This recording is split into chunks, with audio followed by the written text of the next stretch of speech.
A Evolução Anímica, de Gabriel Delany, 1897. Capítulo 1. A Vida. Estudo da vida. Destruição orgânica. Criação orgânica. Propriedades gerais dos seres vivos. Condições gerais de manutenção da vida. A umidade. O ar. O calor. Condições químicas do meio. A força vital. Por que se morre? A utilidade fisiológica do perispírito. A ideia diretriz. O funcionamento do organismo. O papel psicológico do perispírito. A identidade. O sistema nervoso e a força nervosa ou psíquica. Resumo. Ao iniciar este estudo, convém entendermos sobre a acepção do vocábulo vida, assaz tomado em sentidos diversos. Às vezes, confere-se-lhe uma significação genérica, abstrata, para designar o conjunto de coisas existentes, quando se fala da vida universal; outras vezes, e mais comumente, empregamo-lo para caracterizar os seres animados. Em fisiologia, por exemplo, a palavra vida corresponde a qualquer coisa de objetivo, como seja, para o ser animado, a faculdade de responder, por movimentos, a uma excitação exterior. Os filósofos, porém, que discorrem sobre a vida da alma, referem ao vocábulo uma significação inteiramente diversa, pretendendo com ele definir a espontaneidade da mesma vida, em contradita à definição precedente. A fim de se evitar toda e qualquer confusão, vamos estabelecer uma distinção essencial entre as manifestações da alma, no estado de encarnação, e as que ela prodigaliza e acusa na sua existência incorpórea.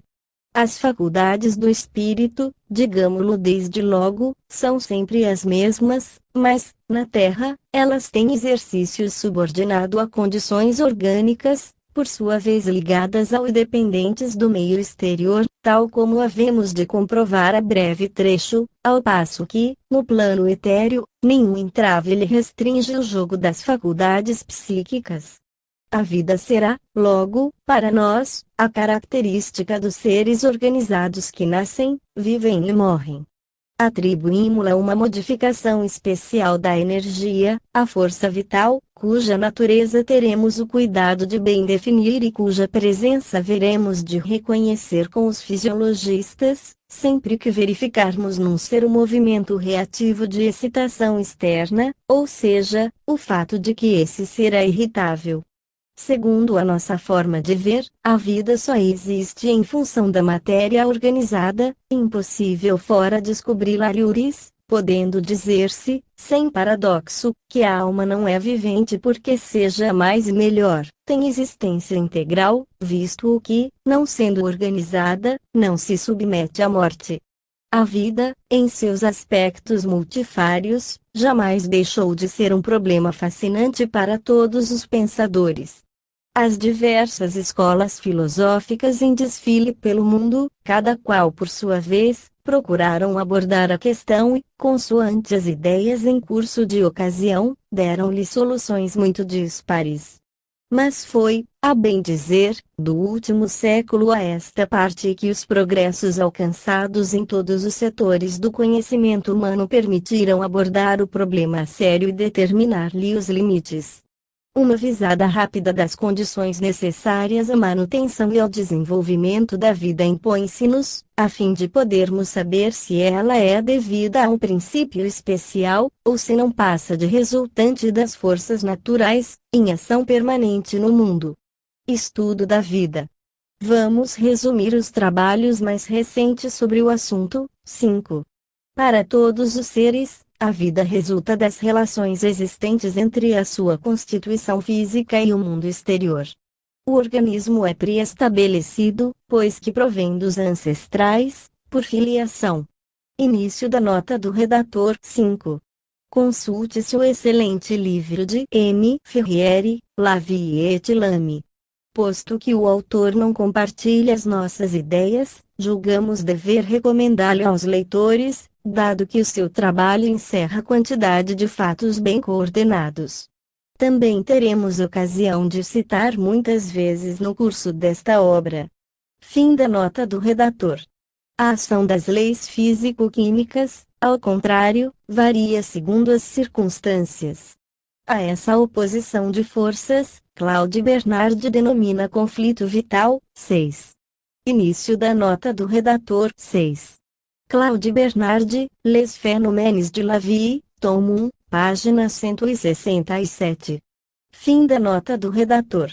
Não é, diz ele, por uma luta contra as condições cósmicas que o organismo se mantém e se desenvolve, mas, muito ao contrário, por uma adaptação, um acordo. O ser vivo não constitui exceção à grande harmonia natural, que lhe faz que as coisas se adaptem umas às outras. Ele, o ser vivo, não rompe nenhum acordo, não está nem em contradição nem em luta com as forças cósmicas. Muito pelo contrário, ele faz parte do concerto universal, e a vida do animal, por exemplo, não passa de fragmento da vida total do universo. Esse conflito vital origina duas espécies de fenômenos. Primeira, fenômenos de destruição orgânica, isto é, de desorganização ou desassimilação. Segunda, fenômenos de criação orgânica, indiferentemente chamados organização, síntese orgânica ou assimilação. Destruição orgânica. Coisa curiosa são os fatos de destruição, porque são os mais aparentes, aos quais geralmente se liga a ideia de vida. A destruição orgânica é, com efeito, determinada pela função do ser vivente. Quando, no homem ou no animal, sobrevém um movimento, uma parte da substância ativa do músculo de destrói ou se queima, quando sensibilidade e vontade se manifestam, há um desgaste de nervos, quando se utiliza o pensamento, é porção de cérebro que se consome. Poder-se-á, então, dizer que jamais a mesma matéria serve duas vezes a vida. Realizado um ato, a matéria que lhe serviu à produção deixa de existir. Reapareça o fenômeno, é matéria nova que a ele concorre. A usura molecular é sempre proporcional à intensidade das manifestações vitais. A alteração material será tanto mais profunda ou considerável, quanto mais ativa se mostre a vida. A desassimilação expulsa das profundezas do organismo substâncias tanto mais oxidadas pela combustão vital, quanto mais enérgico se verifique o funcionamento dos órgãos. Essas oxidações, ou combustões, engendram o calor animal, produzem o ácido carbônico que se exala pelos pulmões, além de outros produtos eliminados por diferentes glândulas da economia. O corpo gasta-se e sofre consumo e perda de peso, que traduzem e medem a intensidade das funções. Por toda parte, a bem dizer, a destruição físico-química liga-se à atividade funcional, e nós podemos encarar como axioma fisiológico a seguinte proposição: toda manifestação de um fenômeno vital liga-se, necessariamente, a uma destruição orgânica. 7. Início da nota do redator. 7. Claude Bernard, La Science Experimentale. Fim da nota do redator. Essa destruição é sempre devida a uma combustão, ou a uma fermentação. Criação orgânica. Os fenômenos de criação orgânica são atos plásticos, que se completam nos órgãos em repouso e os regeneram. A síntese assimiladora reúne os materiais e as reservas que o funcionamento deve despender. É um trabalho íntimo, silencioso, esconso, nada havendo que o possa atrair exteriormente. A viveza com que se nos apresentam, externamente, os efeitos da destruição orgânica ilude-nos ao ponto de lhes chamarmos fenômenos vitais, quando, na realidade, são letais, por isso que se engendram destruindo tecidos. Não somos impressionados pelos fenômenos da vida. A reparação de órgãos e tecidos opera-se íntima, silenciosamente, fora de nossas vistas. Só o embriogenista, acompanhando o desenvolvimento do ser vivo, apreende permutas e fases reveladoras desse trabalho surdo. É aqui um depósito de matéria, ali uma formação de invólucro, ou núcleo, acolá uma divisão, uma multiplicação, uma renovação. Muito pelo contrário, os fenômenos de destruição, ou de morte vital, saltam-nos à vista e é por eles, aliás, que costumamos caracterizar a vida. Entretanto, quando se opera um movimento e um músculo se contrai, quando vontade e sensibilidade se manifestam, quando o pensamento se exerce, quando a glândula segrega, o que se dá é consumo de substância muscular, nervosa, cerebral, portanto, fenômenos de destruição e morte. 8. Início da nota do redator. 8. Claude Bernard, Les Phénomènes de la Vie, página 148 e seguintes. Fim da nota do redator. Em todo o curso da existência, essas destruições e criações são simultâneas, conexas, inseparáveis. Ouçamos sempre o eminente fisiologista. As duas ordens de fenômenos de destruição e criação apenas se concebem separáveis e divisíveis, espiritualmente falando. Por natureza, elas se encontram estreitamente ligadas e cooperam em todo o ser vivente numa entrosagem que jamais se poderia romper. As duas operatórias são absolutamente conexas e inseparáveis, no sentido de que a destruição é condicional imprescindível da renovação. Os atos destrutivos são os precursores e instigadores daqueles por que as partes se restauram e renascem, ou seja, dos de renovação orgânica. Dos dois tipos de fenômenos, o que se poderia dizer o mais vital, o fenômeno de criação orgânica, está, portanto, de algum modo subordinado ao fenômeno físico-químico da destruição. Propriedades gerais dos seres vivos. As propriedades gerais dos seres vivos, as que os distinguem da matéria bruta dos corpos inorgânicos, contam-se por 4: organização, geração, nutrição e evolução. Dessas 4 propriedades fundamentais, a ciência não explica claramente mais do que uma, a nutrição, se bem que, ainda que, o fenômeno mediante o qual as células selecionam, no sangue, os materiais que lhes são úteis, não está bem estudado. Veremos dentro em breve que organização e evolução não podem ser compreendidas só pelo jogo das leis físico-químicas. E, quanto à reprodução, se é certo que lhe conhecemos o mecanismo, a causa continua sendo um mistério. Condições gerais de manutenção da vida. Todos os seres vivos têm necessidade, para manifestarem sua existência, das mesmas condições exteriores, e nada há que melhor demonstre a unidade vital, a identidade da vida nos seres organizados, vegetais ou animais, do que a carência das 4 seguintes condições. Primeira, umidade. Segunda, ar.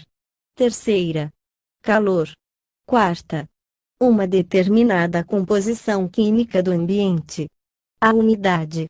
Indispensável é a água na constituição do meio em que evolui o ser vivente. Como princípio constituinte, entra ela na composição dos tecidos e, ao demais, serve para dissolver grande número de substâncias, sem as quais as reações químicas incessantes, de que é laboratório e corpo, não poderiam efetuar-se.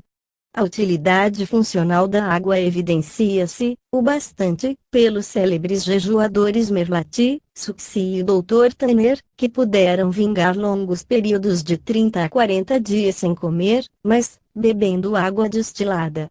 Experiências feitas com cães mostraram que eles resistiam durante 30 dias à privação de alimento, desde que se lhes desse água.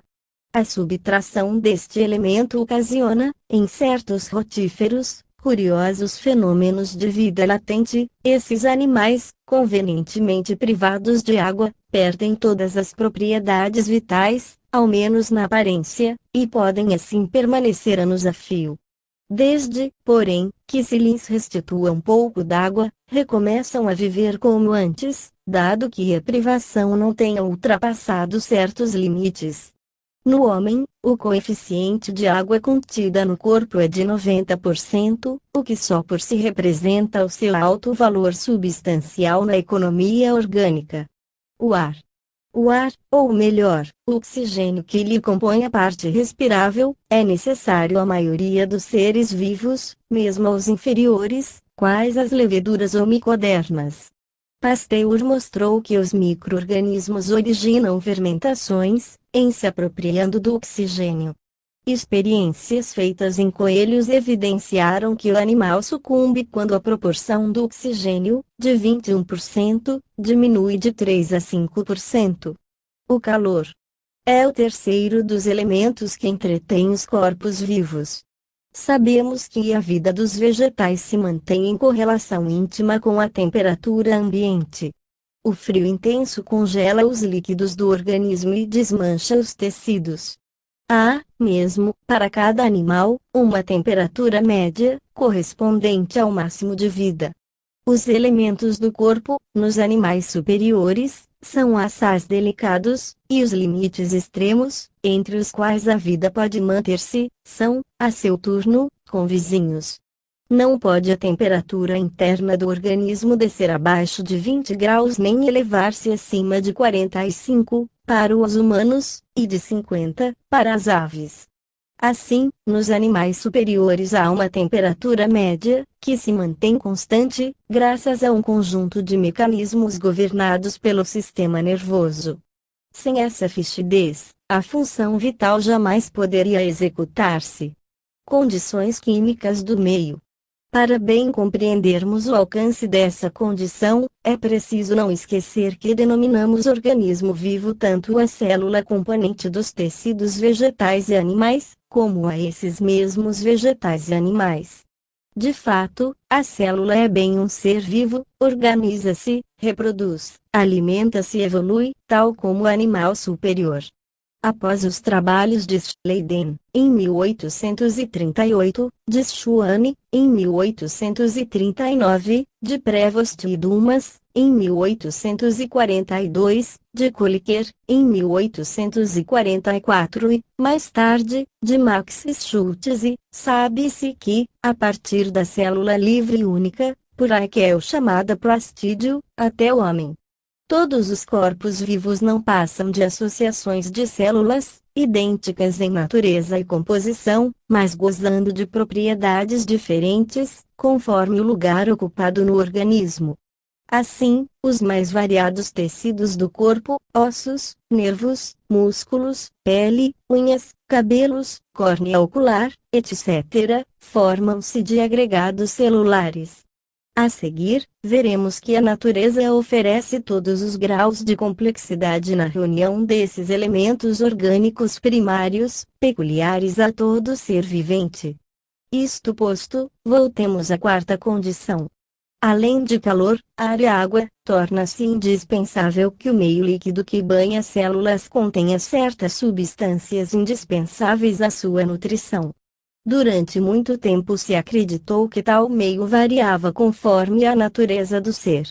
Investigações contemporâneas permitiram, porém, verificar que o meio era uniforme para todos os organismos vivos, devendo conter: primeiro, substâncias azotadas, nas quais entram azoto, carbono, oxigênio e hidrogênio.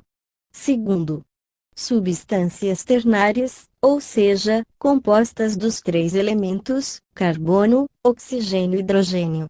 Terceiro, substâncias minerais, como sejam os fosfatos, a cal, o sal, etc.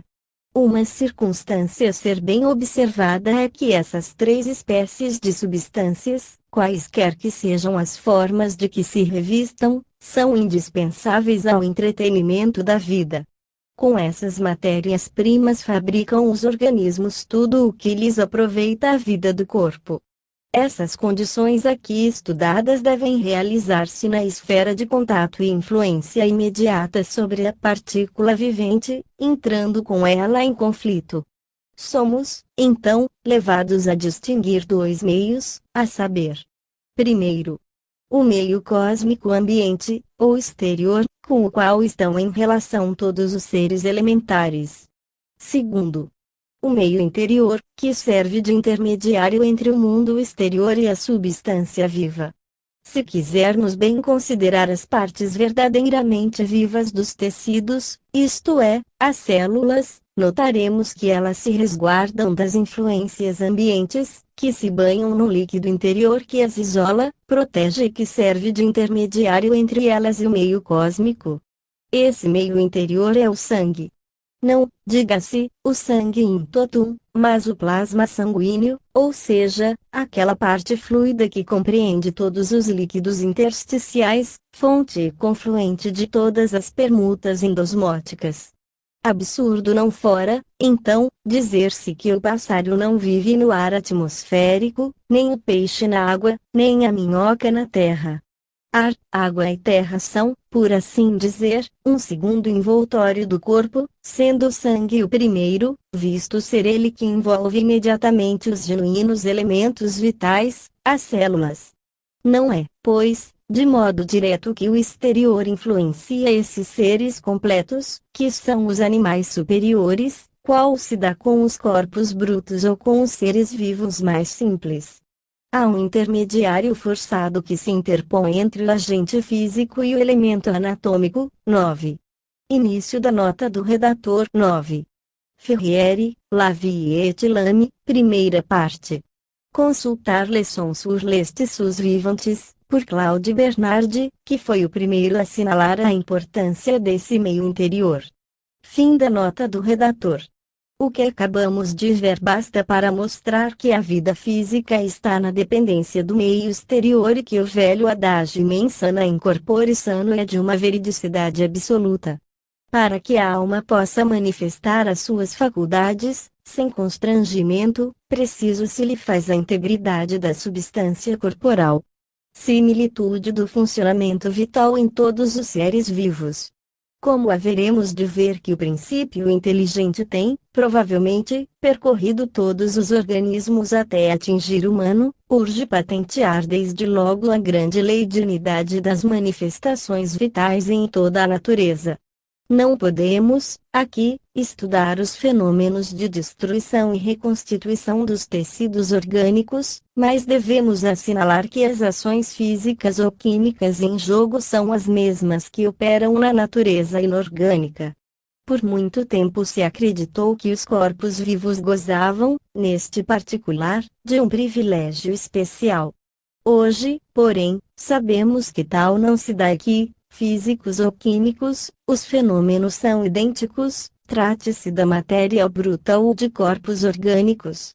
O que varia são os processos postos em ação. Os resultados são, contudo, os mesmos. Pode-se também afirmar que em todos os graus da escala dos seres vivos as operações da digestão e da respiração são as mesmas e que o que difere são os aparelhos convocados a produzir tais resultados. Também idêntico é o modo de reprodução de todos os seres vivos, e essa notável similitude de funcionamento orgânico prende-se à circunstância de dever em todas as suas propriedades a um elemento comum, o protoplasma. Assim se denomina o conteúdo vivo da célula, o que constitui a sua parte essencial, o que nela verdadeiramente vive. Só no protoplasma, portanto, importa procurar a razão das propriedades de todos os tecidos. Nele residem todas as modalidades possíveis, conservadas em estado latente, quando isolado sob a forma primitiva da monera. É diferenciando, é separando-lhe as propriedades, que as vamos reencontrar isoladas nos seres superiores. O protoplasma é o agente de todas as reconstituições orgânicas, isto é, de todos os fenômenos íntimos de nutrição. Além disso, o protoplasma contrai-se sob a ação dos excitantes e preside, assim, aos fenômenos da vida de relação. Pode-se, ainda, assinalar o sono como necessidade imposta a todos os seres vivos. Dorme a planta, como dorme o animal, e assim como no animal se completam as funções respiratórias, circulatórias, assimilatórias, enquanto ele dorme, o mesmo sucede com os vegetais, quando dormitam. O sexo e o casamento são as condições que presidem à reprodução no mundo vegetal. São os estames, o órgão masculino, e o pistilo, o feminino, e o ovário, o órgão onde se formam as sementes.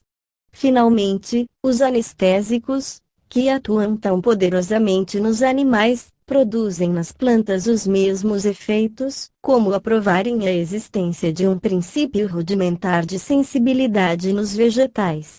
Todos esses fatos demonstram, à evidência, o grande plano unitário da natureza. Sua divisa é unidade na diversidade, de sorte que, do emprego dos mesmos processos fundamentais resulta uma variação infinita, que estabelece a fecundidade inesgotável das suas concepções, de par com a unidade da vida. A força vital.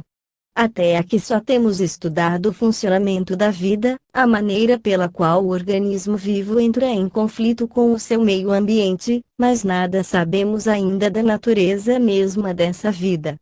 Se compreendemos como, por exemplo, se exercem as funções digestivas, cumpre notar que é num aparelho vivo que elas se operam, isto é, num organismo que produziu, por processos peculiarmente seus, as matérias necessárias a essa combinação química e, se as leis de afinidade são as mesmas no laboratório vivo como no mundo exterior, não deixa de ser por processos particulares, inteiramente diferentes dos que agem sobre a matéria bruta, que a vida opera. Eis, a propósito, o que diz Claude Bernard, juiz competente nestes assuntos. Posto que os fenômenos orgânicos, manifestados pelos elementos dos tecidos, estejam todos submetidos às leis gerais da físico-química, não deixam, contudo, de completar-se com o concurso de processos vitais peculiares à matéria organizada e, nesse sentido, diferem, constantemente, dos processos minerais que produzem os mesmos fenômenos nos corpos brutos. Esta última proposição fisiológica, tenho-a como fundamental. O erro dos físico-quimistas procede de não haverem feito essa distinção e acreditarem preciso religar os fenômenos apresentados por seres viventes, não apenas às mesmas leis, mas também aos mesmos processos e formas pertinentes aos corpos brutos. 10. Início da nota do redator. 10. Claude Bernard, Rapport sur les progrès de la physiologie. Fim da nota do redator. Tem, pois, a vida um modo especial, vivente, de proceder, para manter o seu funcionamento. Existe no ser organizado algo inexistente nos corpos inorgânicos, algo operante por métodos particulares, sui generis, e que não só fabrica, como repara os órgãos. A esse algo chamamos força vital. Essa observação tem sido feita por muitos naturalistas. Stahl imaginou, para explicar a vida, uma força vital extrínseca à matéria viva, seja uma espécie de substância imaterial, a alma. 11. Causa fundamental da vida e dos movimentos que se lhe prendem. Foi partindo da falsa ideia de que as forças naturais estão em antagonismo com o corpo vivo que ele acreditou residir nessa força anímica faculdade de resistência às influências destrutivas.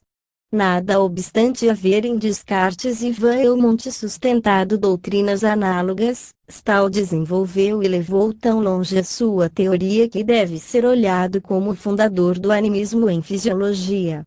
Início da nota do redator. 11. É preciso não interpretar o vocábulo no sentido que lhe emprestam teólogos e filósofos, e sim no de alma fisiológica. Fim da nota do redator.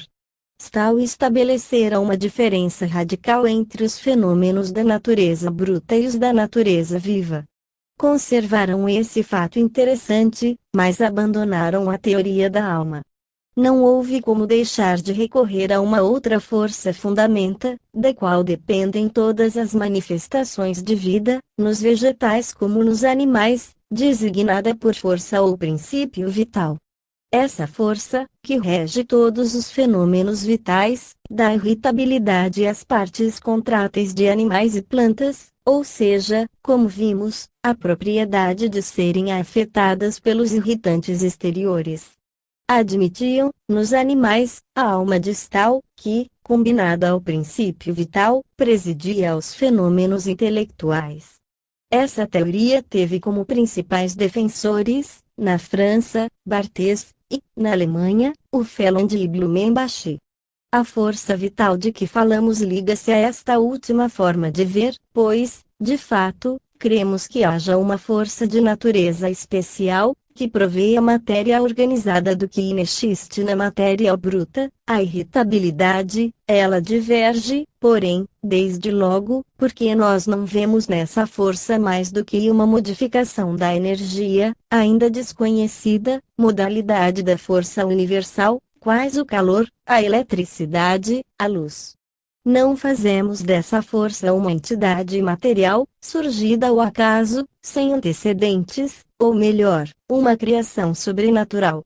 Diferimos também dos vitalistas em não vermos entre os animais e o homem mais do que uma diferença de grau, não de natureza. Tudo que existe na Terra provém de inumeráveis modificações da força e da matéria.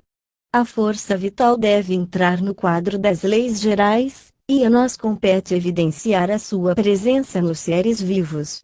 Flourens parece compartilhar dessa opinião quando escreve: acima de todas as propriedades particulares e determinadas, há uma força, um princípio geral, comum, que todas as propriedades particulares implicam e de que se fazem presumidas, e o qual, sucessivamente, pode ser isolado, destacado de cada uma, sem deixar de existir.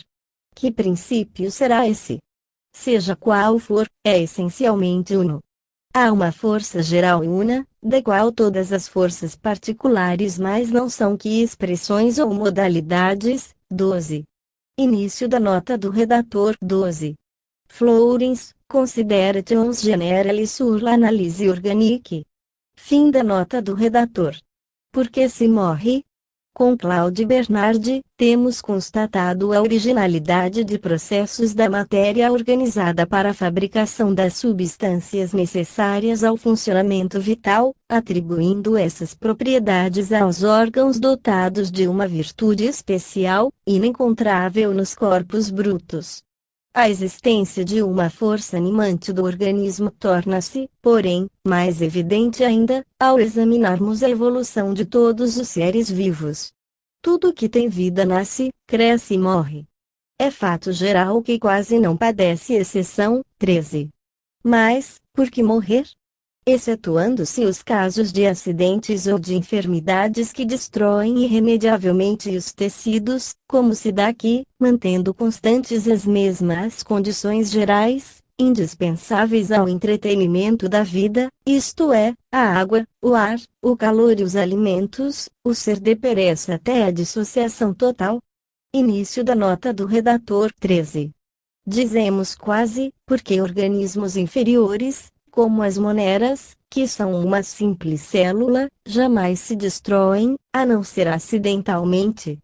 De fato, o que sucede aqui, depois de atingirem um certo volume, por efeito da nutrição, esses corpos bipartem e os dois segmentos tornam-se dois seres distintos, a crescerem e se reproduzirem pelos mesmos processos.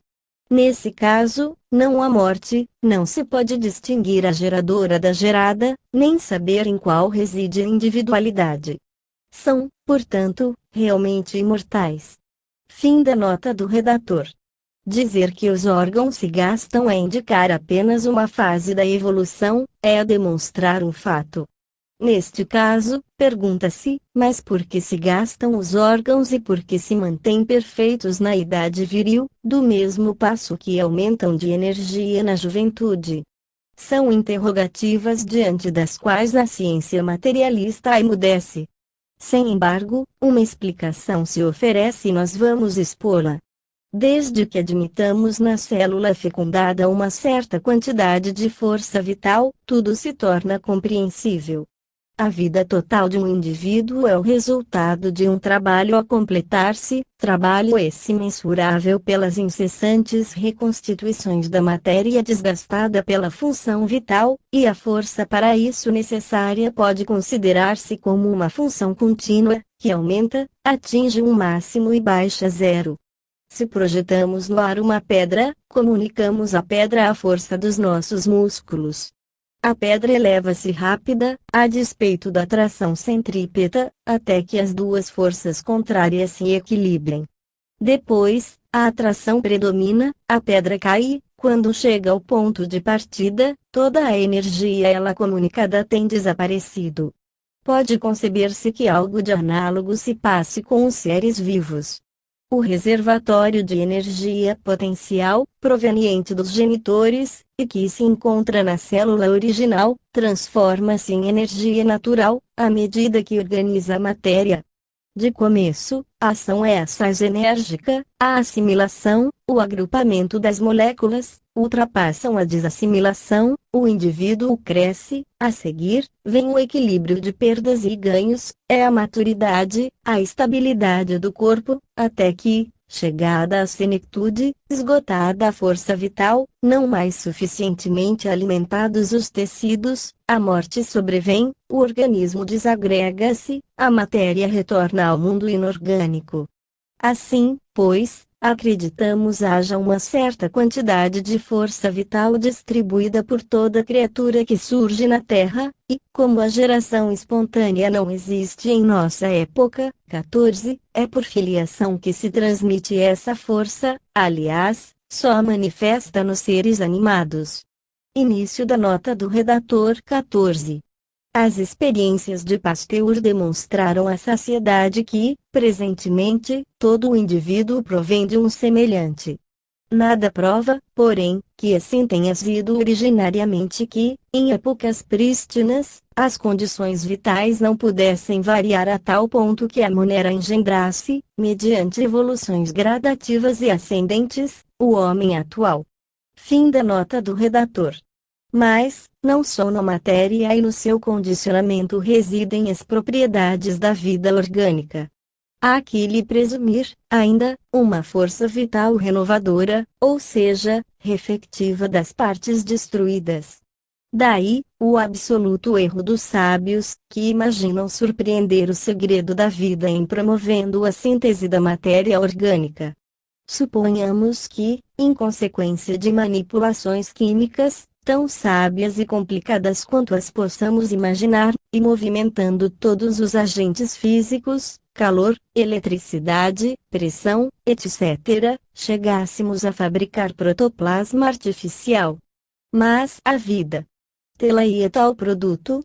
Não, certo, porque o que caracteriza a vida é a nutrição reparadora do dispêndio.